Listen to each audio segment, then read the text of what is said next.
Hey guys, Professor Bill, Comic Book University, and the Incredible Hulk, issue number 4. This is a brand new storyline that's still a part of the same storyline. I know it's weird, but you'll get it if you've been reading the previous three. And if you haven't been reading the previous three, stop, go back, read the previous three.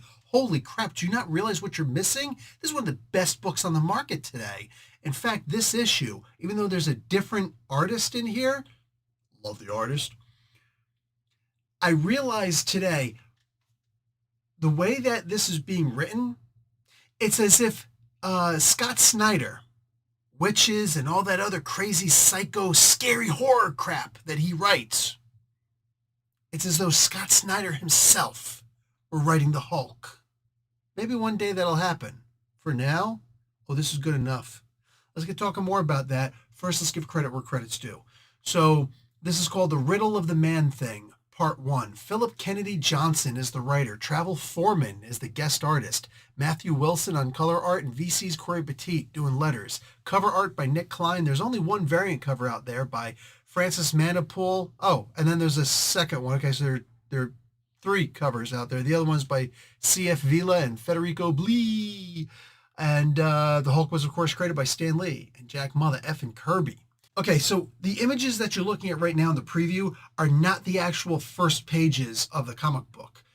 I almost wish that they would have just shown those pages instead, because we don't need to see all the stuff like the initial battle between Banner, as it were, until Hulk shows up, versus the Man-Thing, all right? That, what happens later on, is absolutely brilliant. Ted Sallis has to find a way to communicate with Bruce and the Hulk, all that good stuff, but he can't do it the normal way because the Man-Thing is incapable of speech. That's right. I want you to stop for a second and recognize that whole, who's that guy who does all the kids books, the kids horror books, that guy. Anyway, that book that he did, I reviewed all of those. They were okay, but no. That's not canon. All right. That stuff didn't happen. All right. So R.L. Stine, that's who it was. Anyway, with this, he has to find a different way to speak to him. The way that he does it, brilliant. I love it. I love it. Let this be canon from this point on. The Hulk is going to have to show up, unfortunately, in order for Banner to be able to have this conversation with Ted Sallis. All of it works exactly the way that it was meant to work. And God, I can't wait to see the next issue. As far as the regular stuff that happens in this, if you know the story, or actually there's a comic book of it also, the Black-Eyed Children, we get some of that in this. It's not just children, it's lost loves. But there's a whole reason why people who are alone on a road, kind of like a yellow brick road, are being told by their long-lost loved ones. And some of the stuff actually hit hard. It hurt. And you're sometimes like screaming at the comic book, no, don't go off the road. I swear to God, when it comes to like, everybody's been in that movie theater. When somebody at some point's like, don't go in the house. And you can't even be mad at the person because you were thinking the same thing. When the movie is that good that you feel like you're immersed in the movie. As far as horror comics are concerned, I rarely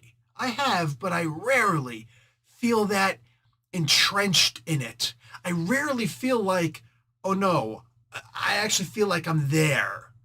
In this particular comic book, I did. This is a horror comic book. No different than the EC books way back in the day. The Eerie Comics stuff. This is so good. It's so good. And the guest artist in here, Travel Foreman, love Travel Foreman stuff. Him doing this, I'm not saying I want people to be out of a job, but I'm saying that I want, if something happened and Travel Foreman had to take over this book, I wouldn't be upset because this was beautifully drawn, beautifully put together. This is a spectacular issue, and I love seeing what happened here. Let me get back to the comic book in a moment. First, let's talk about my book, Mother Fat Heads. Guys, Book of Riddles. More than 300 riddles in this book. There's going to be 80 pages, and it is on Kickstarter right now. Go check out the link below. You will not regret checking out the link below. Love y'all. Back my project, please, because I got a whole bunch more I want to do. This gets backed. I promise you I'm putting out a comic book. I absolutely promise. Some of you guys wonder, hey, can Professor Bill write a comic book? Oh, you damn well better believe I'm going to try. We'll see what happens. We'll see what happens. Anyway, bang, this. You want to experience a comic book, a Hulk comic book. This is one of the best books on the market today. This really gives me the vibes of the Immortal Hulk without copying or imitating the Immortal Hulk. It's not just body horror. It's actual horror. It's not like jump scares like a Friday the 13th or a Nightmare on Elm Street, and there are no silly jokes and whatnot. There are actual human characters in this. This Charlene Tidwell chick, like she's being hunted by the police in a way. There are Karens watching her, right? Looking at her, and it's like, hey, she knows she's going to wind up getting caught. She's trying to stick with Banner, even though Banner's trying to get rid of her. Banner does get rid of her in some regards. And it's almost like she's safer with him than without him. But at the end of the day, who's safe around the Hulk?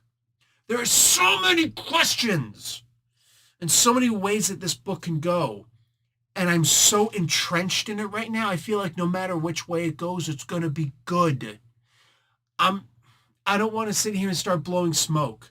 I don't want to try and make anybody think like this is the best thing that Philip Kennedy Johnson has ever written before. But I do question, what has he written that's better than this? And he's written some good stuff. This was amazing. And you guys need to be reading this book, because it really is just that damned amazing.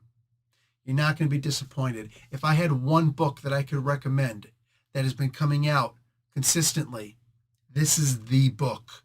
Beyond the shadow of a doubt, this is the book. You can't not like this. Just my opinion on it. After COVID,